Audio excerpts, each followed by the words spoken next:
everybody. Um, Welcome to the fourth lecture in our public lecture series on the Wisconsin Idea, past and present. This lecture series, if you've been here before, as many of you have, you know that this is part of a new course that is being taught for the first time this fall under the auspices of the Department of Sociology at the University of Wisconsin-Madison. My name is Chad Allen Goldberg. I'm a professor in the Sociology Department, and I have the honor to serve as the instructor for the course this semester. The Wisconsin Idea has always been about more than training students for the workforce. It meant, as Adlai Stevenson once put it, a faith in the application of intelligence and reason to the problems of society, the aspiration to light the way of Wisconsin's citizens and government with the best torches of knowledge and understanding that their university can provide. Accordingly, this lecture series and the course with which it is associated aim to bring students, staff, and faculty in the UW system into a broad conversation with the citizens of the state about how the knowledge produced at the University of Wisconsin has benefited the public in the past and can continue to do so today. I encourage you to participate actively through our course website, www.wiscidea.com, and our Facebook page. If you are live tweeting this or subsequent lectures, please use the hashtag WiscIdea.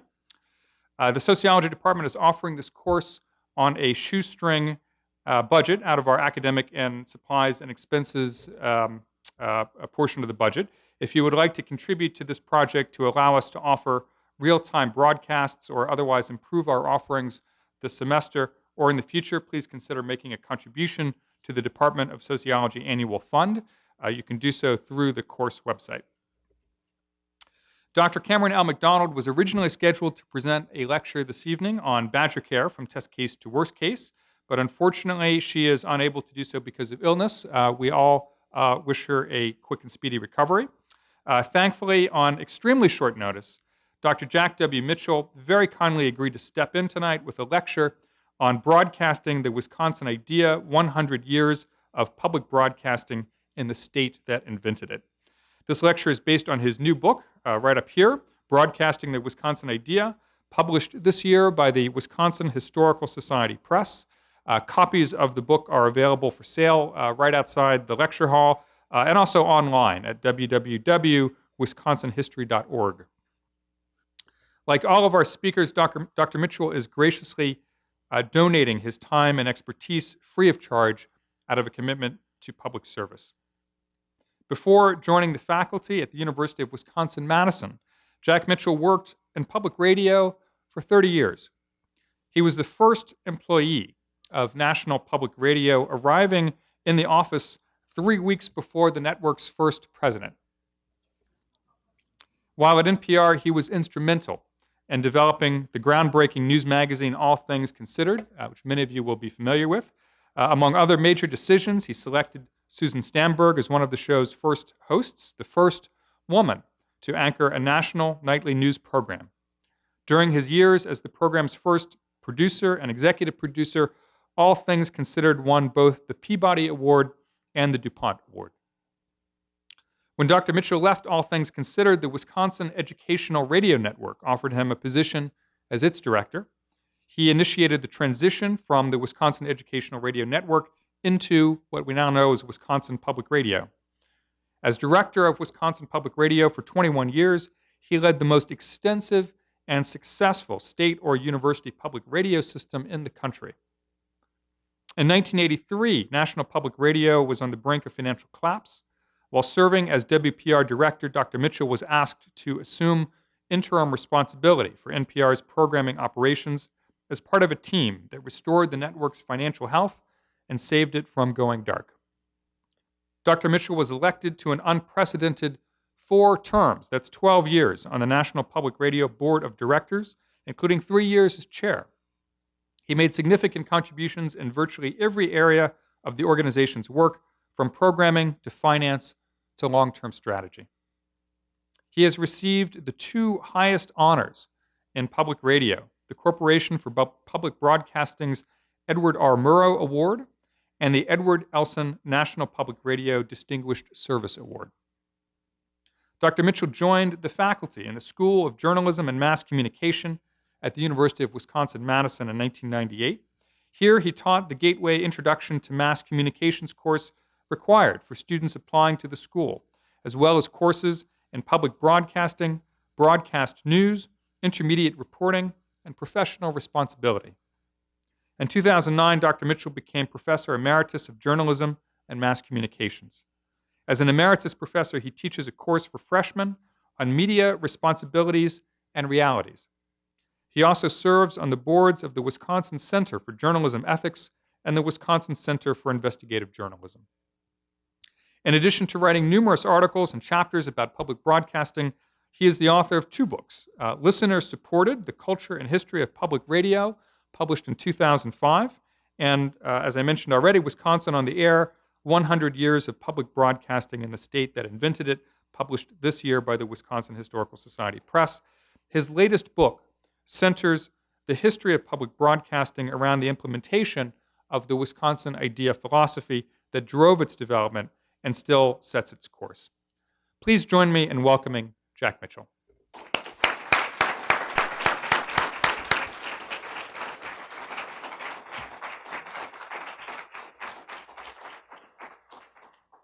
Well, I'm looking around for somebody who's important. Okay, that's me. This is what you get.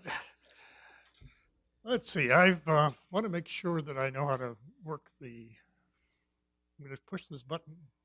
Ooh, there it is. Okay, good. All right, I am here today to talk about public broadcasting in the state.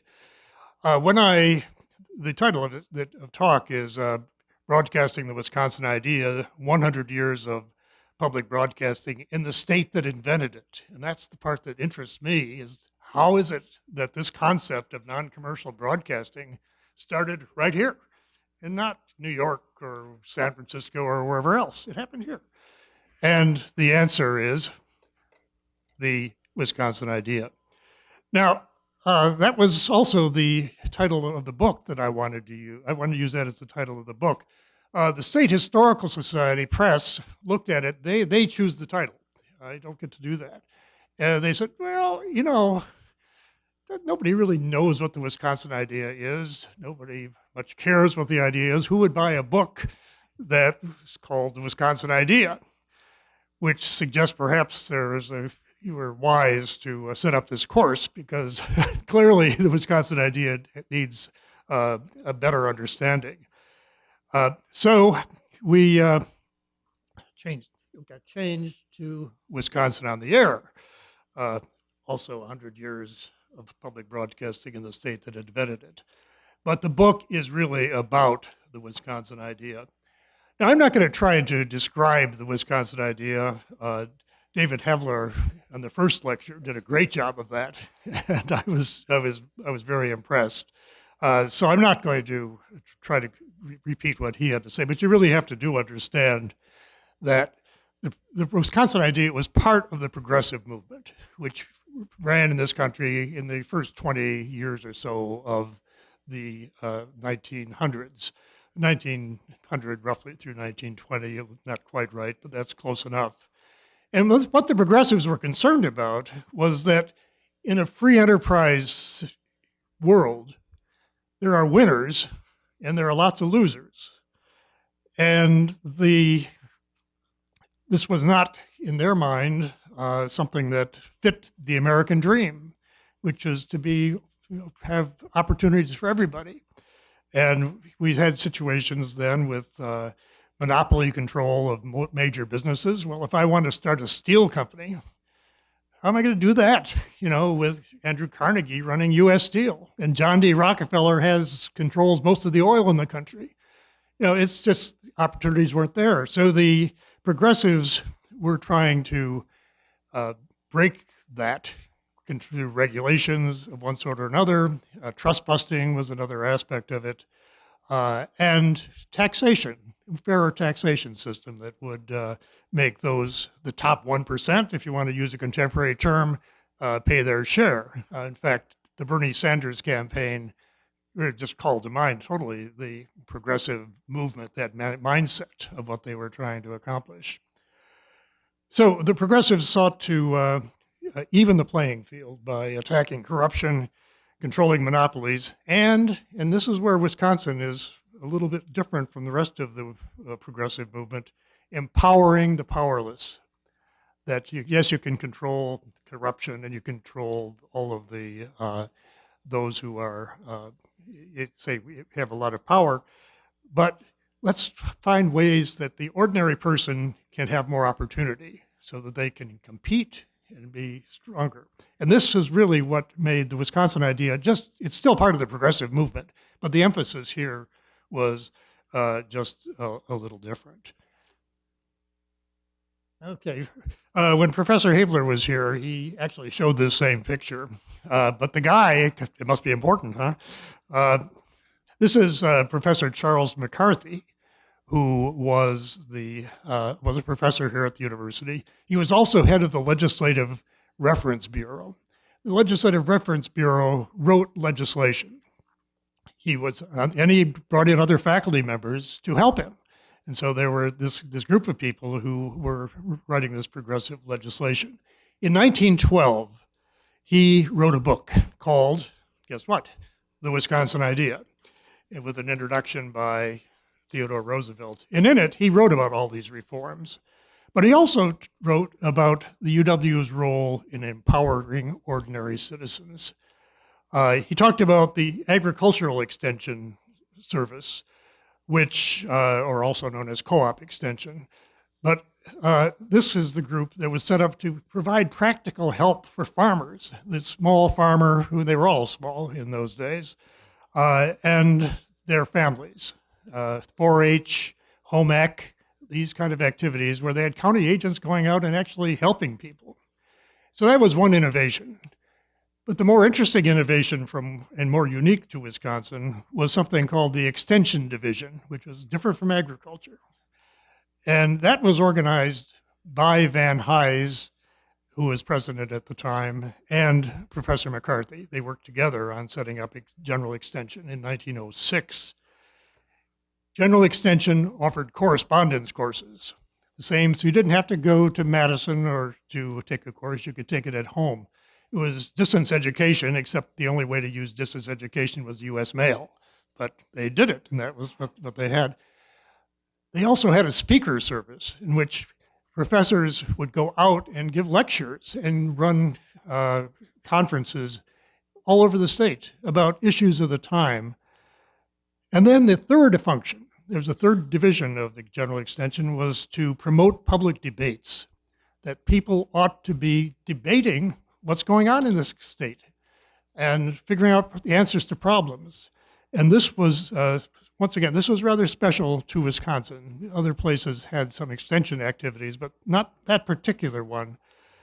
So promoting public debate was an important function of the Wisconsin Idea.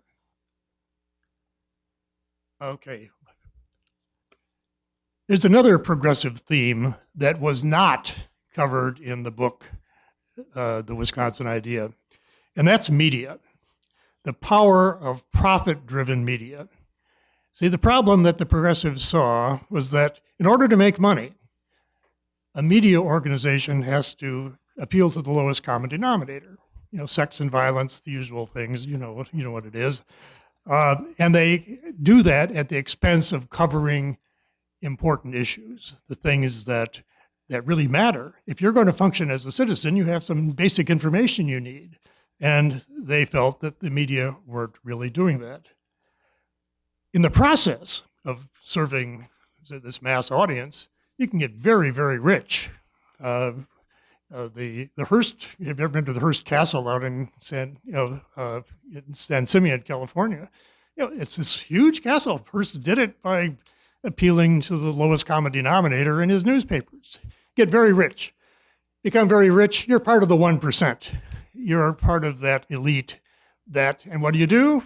These progressives assumed that they would use their propaganda power to cement their power. And that therefore we have two problems. One is the demeaning of the news because of the commercial interests, and then the fact that you become rich and then you want to defend yourself and your advertisers from the common person. So although let's say McCarthy didn't talk about that, but it was, in fact, an issue for progressives in general. Well, there's a point in this. In 1912, this one up here, President Van Hise of the remember 1912 was the year that he wrote the Wisconsin Idea. Same year, President Van Hise of the university called a conference of 100 newspaper editors to talk about the problem of commercialism in journalism.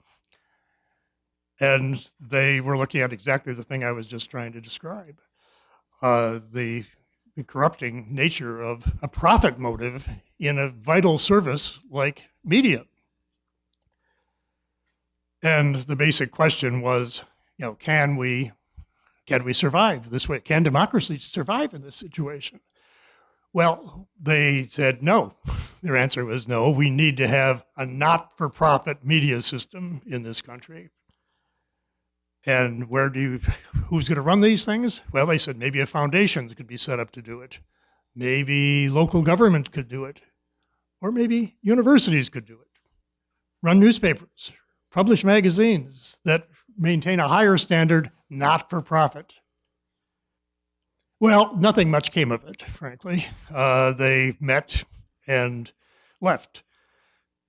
But this was the environment in which radio was invented on this campus in 1912, the Wisconsin Idea, the newspaper conference. And meanwhile, the newspaper conference took place, by the way, in what is now called Music Hall, right over here on campus.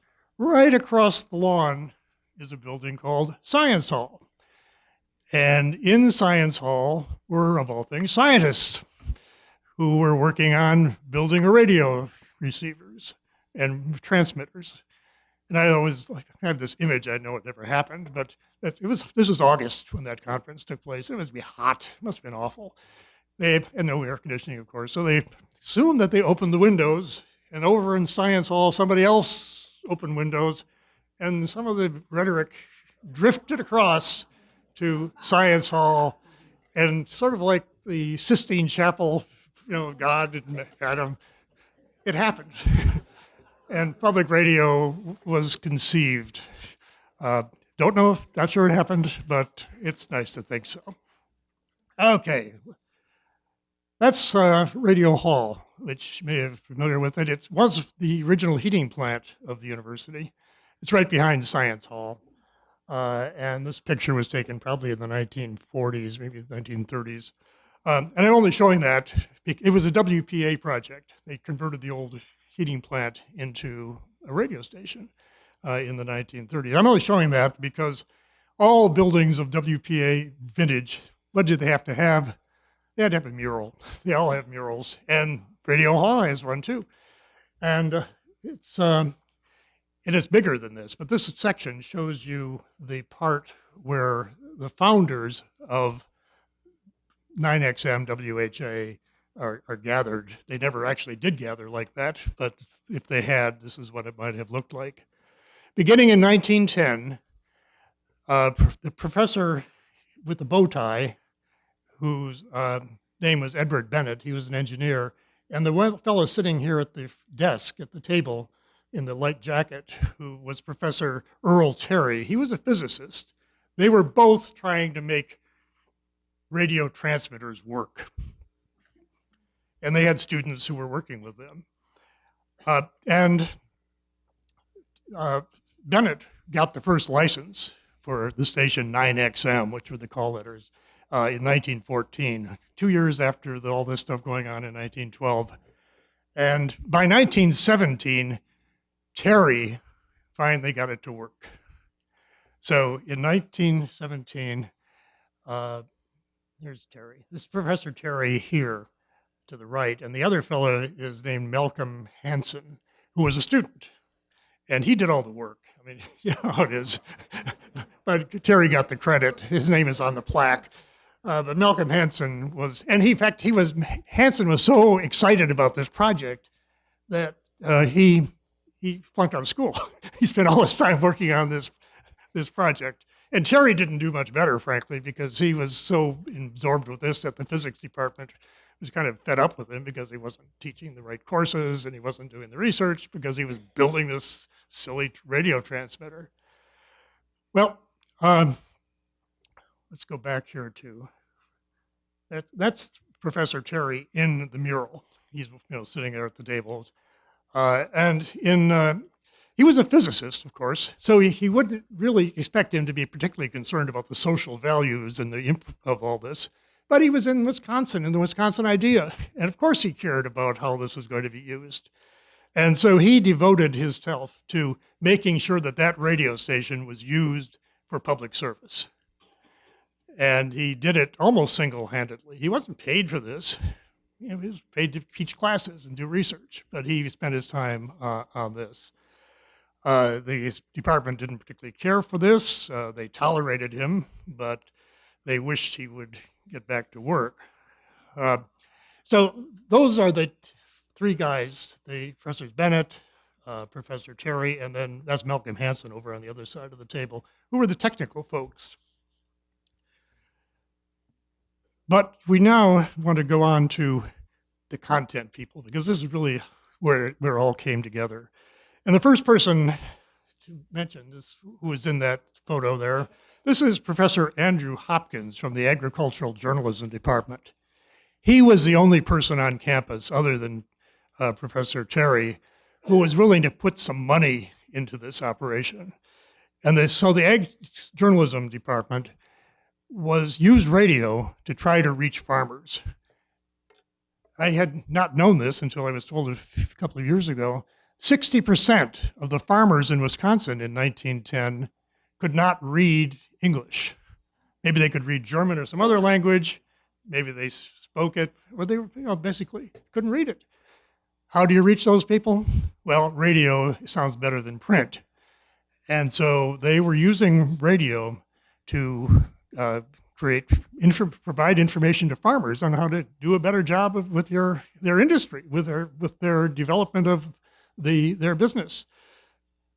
In addition to the farmers, they tried to serve the farmer's wife, the homemaker. And so there was an hour-long homemakers show every morning at 10 o'clock. Went on for 6 days a week, Monday through Saturday. And there's a woman named Aline Hazard who became a legend within the state because she was if you're living on a farm, you're pretty isolated. And if you're a woman, you're particularly isolated. And their nearest neighbor may be a mile away or half a mile away. You don't see them. Who's your best friend? It's that woman on the radio who comes on every morning at 10 o'clock being cheerful and giving you advice about how to clean your house better. But also, let's talk a little bit about music.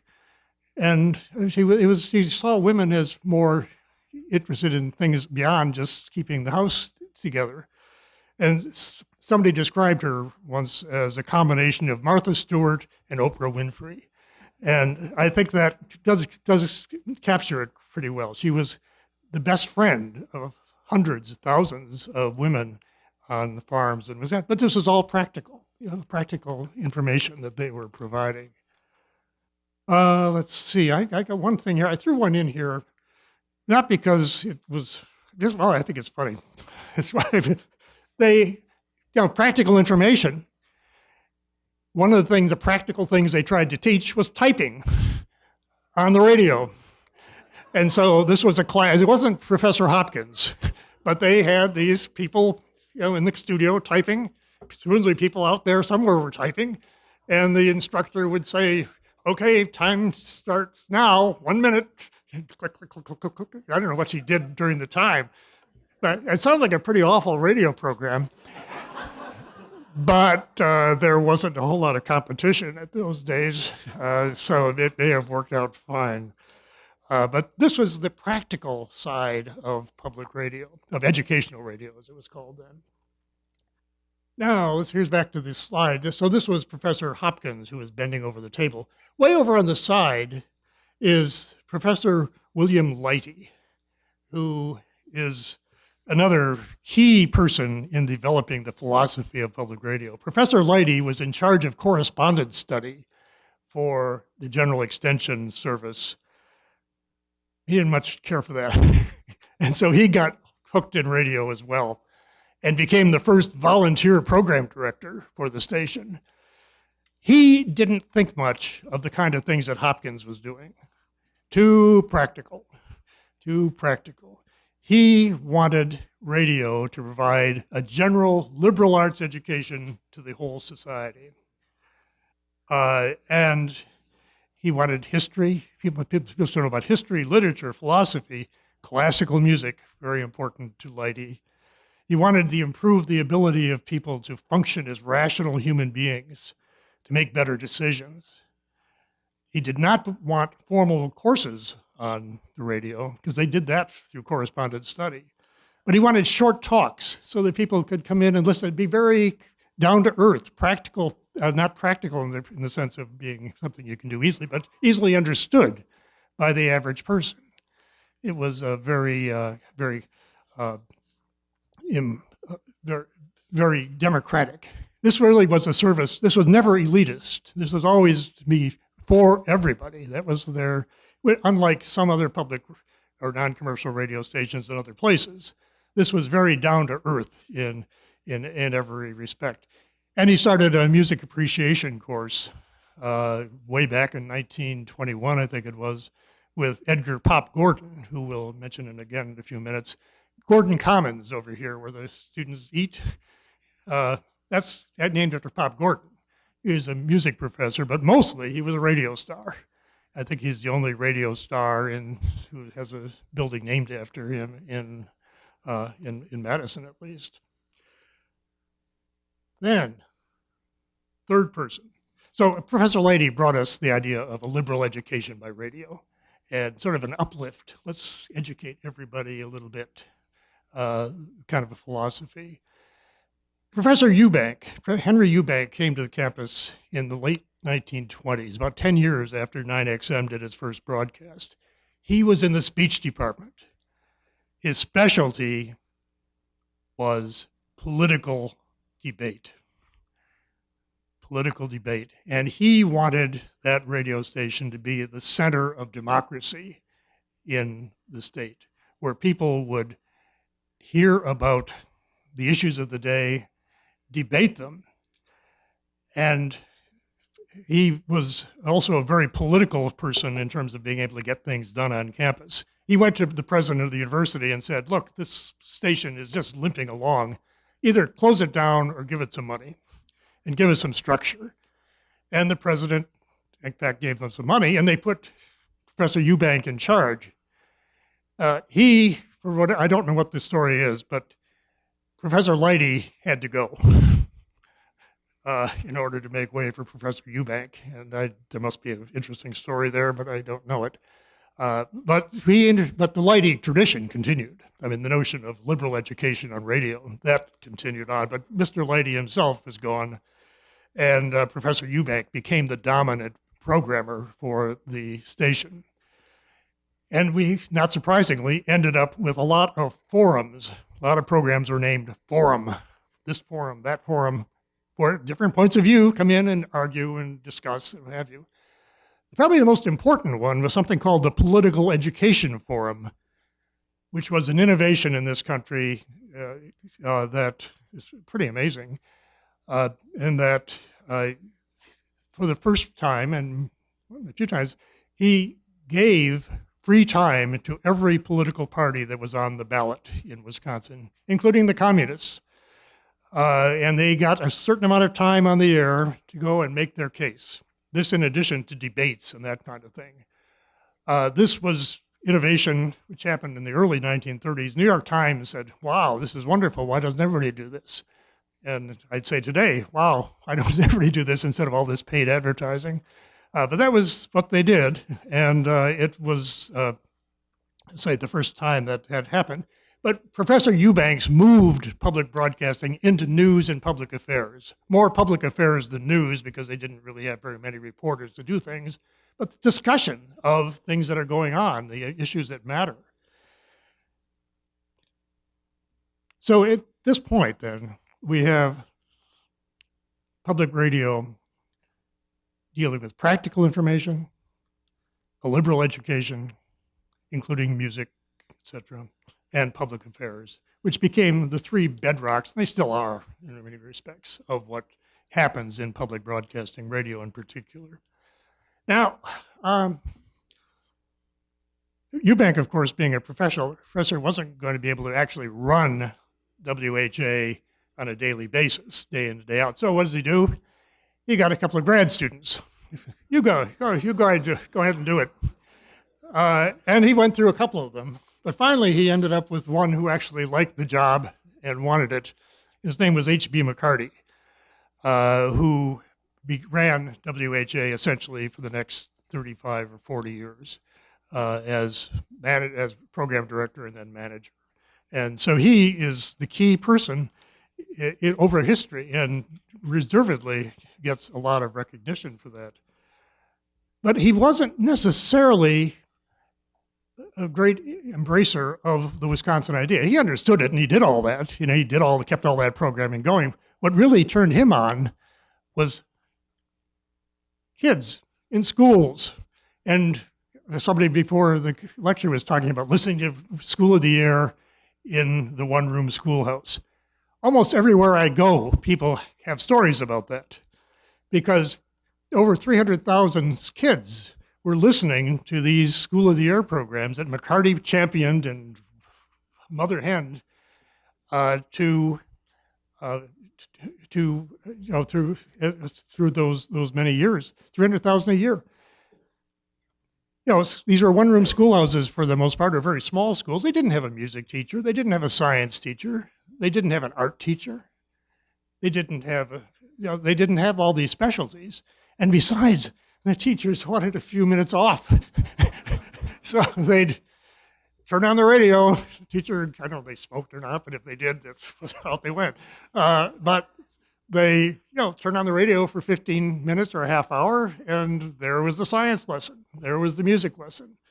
And it defined in the minds of most people what educational radio was, even though that's not what Professor Leidy or any of the others in the very beginning really expected. But it took off because it served a real need. This is Pop Gordon Commons guy, who was the most popular figure on the station. He did the music programming for the schools. And every spring he brought in busloads of kids, came from all over the state to the Stock Pavilion, and they all sang the songs that they had been rehearsing all semester. And it's a huge sing-along, and he had a grand old time, and I guess the kids did too. So that was Pop Gordon, who became probably the biggest star the station had, but there were others in that type. Now, 1945, right just as the World War II was ending, FM became possible. And McCarty and primarily McCarty and Eubank saw FM as the answer to getting statewide coverage for educational radio. WHA just covered the Madison area. There was another AM station up north, but it didn't do a very good job. So FM was what they were going to do.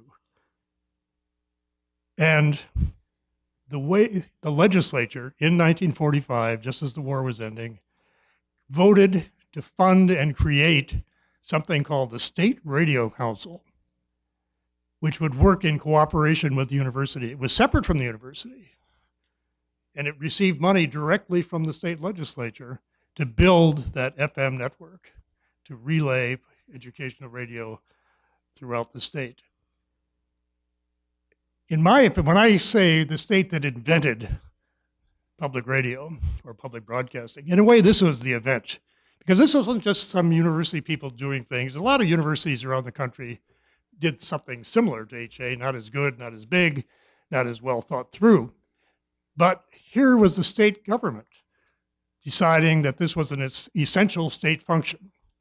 And they created the State Radio Council to build this network.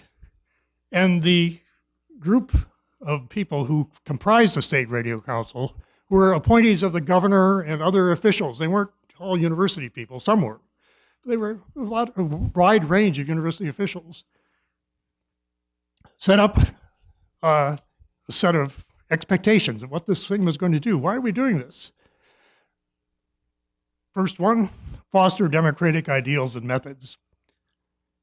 Second, engage in the sifting and winnowing of the Wisconsin idea. No mention whatsoever of school programming. That's what McCarty cared about.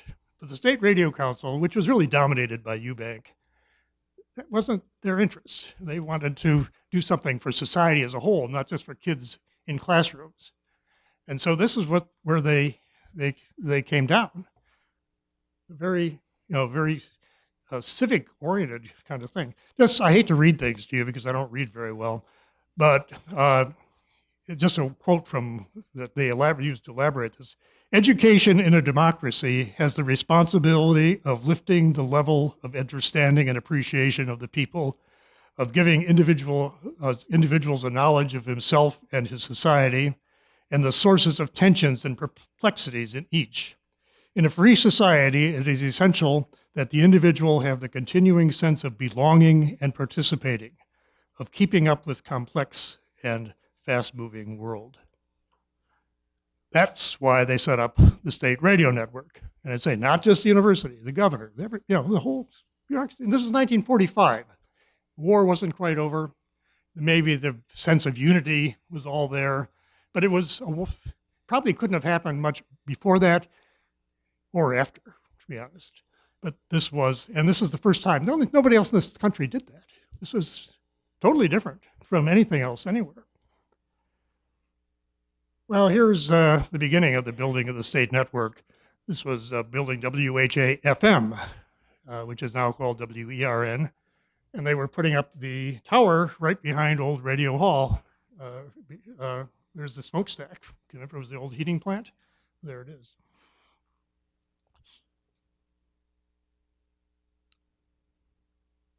Now, this began what became known as the Wisconsin State Radio Network, the Wisconsin State Broadcasting Service, or as most people call them, the state stations. And if you're older people you run into will say, oh yeah, we used to listen to the state stations. Well, that was the state network. Now, we're talking about 1945. 9 years later, they had built the entire state FM network. It was all done. And then along comes television. And now we got to do it all over again. And poor old McCarty, he was getting a little tired. He'd been in this job for 30 years, and now they want me to build a television network. But he did, or he tried to. And so in 1954, we began a move to build a state TV network. Now, it got moved real fast. The Ford Foundation and the University Regents built WHA-TV on Panel 21 right away. They were the third station in the country to go on the air with a TV station. That was pretty impressive. But the state had been allocated 14 channels for educational television throughout the state. And of course, McCarty and the rest of his crew wanted to build it. They wanted to build something just like the state radio network. Let's have a state TV network to go right along with it. Well, it went to the legislature, just as they had with the state radio network. But this time, there was no enthusiasm. In fact, there was a lot of hostility. And they punted, and they said, let's put it to a referendum. Let's ask the people what they think. Do they want a communist TV network or not? And so the citizens, there's a citizens group that went out trying to drum up support for this idea. Meanwhile, the commercial broadcasters, who had never opposed the radio network, opposed this one big time. And a lot of right-wing organizations who saw this as literally kind of a communist conspiracy, or certainly socialist, they fought it. And in the end, it was defeated. royally, 2-1. The only county that voted for it was Dane County. And Dane County already had a TV station. They had Channel 21. All the people that didn't have it didn't want it. And so it was a huge psychological blow to all the folks who had had great success in building this system. Why did it happen? What changed between 45 and 54? Well, politics in Wisconsin changed. And more specifically, the nature of the Republican Party changed. In 1946, Joe McCarthy defeated the La Follette, young Bob La Follette, they called him, in the Republican primary for the U.S. Senate. The Republican Party was really the main reason for public broadcasting in the state. The progressives in the Republican Party built the state network.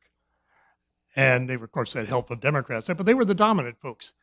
After 1946, they were no longer dominant.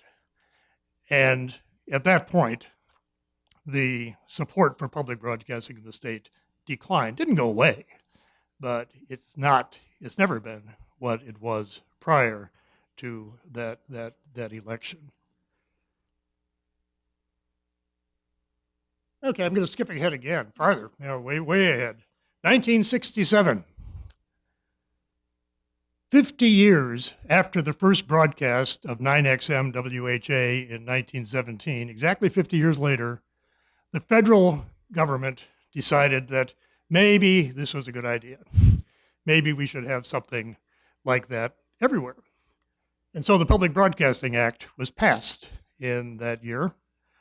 It was national legislation that very closely reflected what was in that 1945 mission statement of the State Radio Council.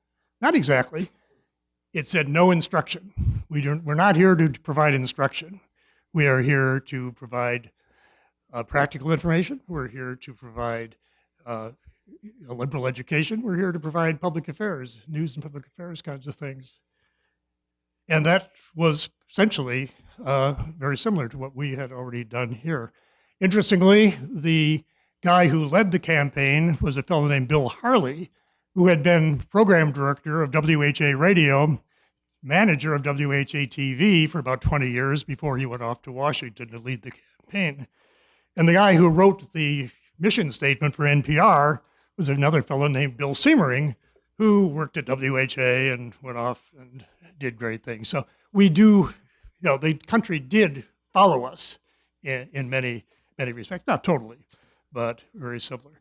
One of the characteristics of the Public Broadcasting Act was to emphasize the idea of grassroots information, that people should be participating. We should give voice to the people, which is a little different from the more elitist view of public broadcasting, which tended to prevail in places like Boston, WGBH, a very different kind of a philosophy from Madison, which had always been more grassroots, but this emphasized it. So WHA-TV said, wonderful, we've always wanted to do this. And so they got some money from the Ford Foundation and put on a program called 630. And I don't know, you can read that. It says, some of the news, some of the time. It's a newscast every night, 6:30, but it was to provide perspectives not heard often on mainstream TV, and particularly was to be populated by young people, multicultural. And you can see some of the faces in the poster there. It was a mixed group. And they did what you might have expected them to do. This was 1968. Remember what was going on in 1968? It was kind of a messy time here in Madison. And needless to say, it drove the Republicans in the legislature crazy. They were PO'd.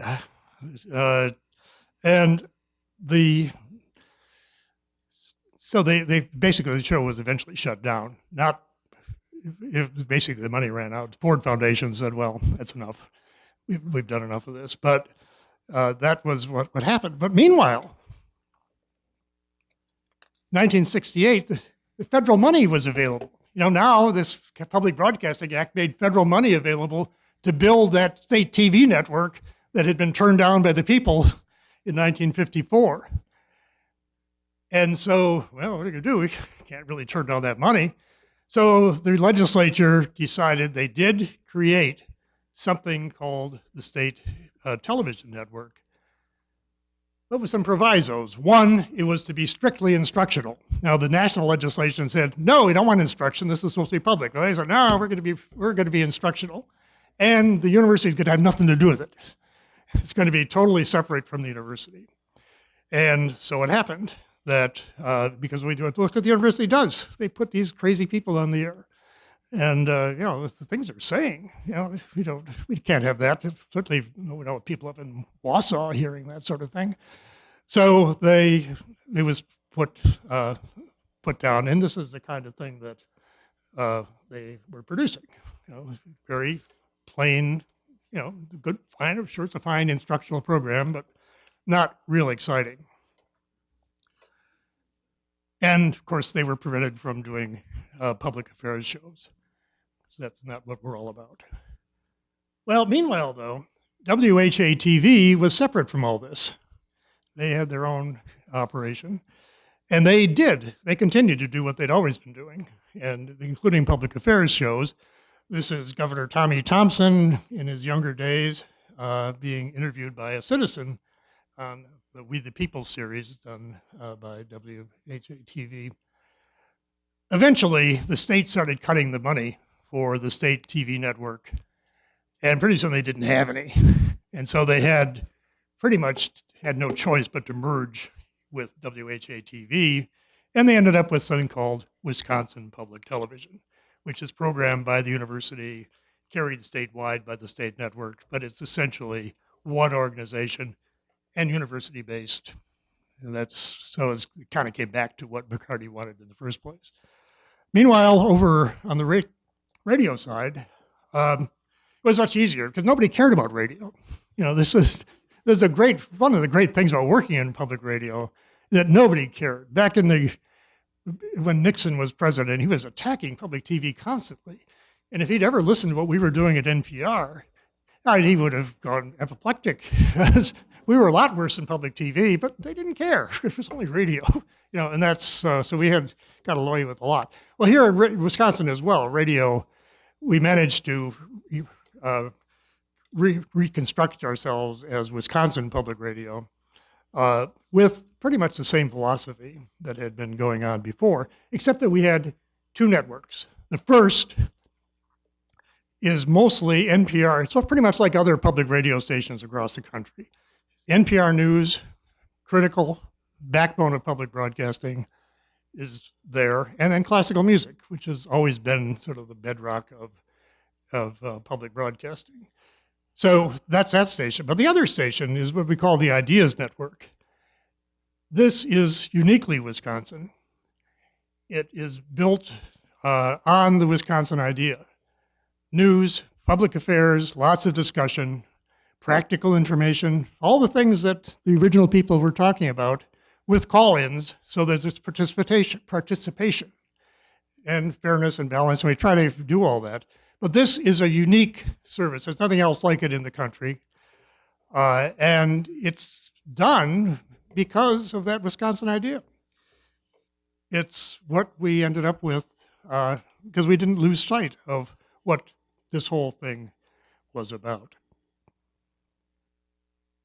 So, broadcasting the Wisconsin idea. That's the subject today. And one little footnote. Remember a couple of years ago, Governor Walker suggested that we didn't need the Wisconsin idea in the UW-Madison or the UW system mission statement. That same budget proposal included eliminating all the state money that goes into public broadcasting. Just the university, and the university was separate, but the money that came through the state government, through the old State Radio Council, which now the Educational Communications Board, cut it all out. We don't need it. He lost. There was a very large public outcry against it. The nice thing about having the kind of listeners and viewers that public broadcasting has is that they know how to write letters. and they know how to get in touch with members of the legislature. And as it turns out, a couple of Republican state senators came around and saved public broadcasting from being not eliminated, because there would still be the university money, there'd still be listener money, there'd still be national money, but that state money, which is a significant part, but not absolutely essential. I shouldn't have said that. It's essential. You got to have it. But if you really came down to it, they probably could get by without it. I didn't say that. But anyway, the governor failed. Didn't get it. But that doesn't mean he's not going to try next time. In fact, it's pretty likely that he will. So that's the book, Wisconsin on the Air, 100 Years of Public Broadcasting in the State That Invented It.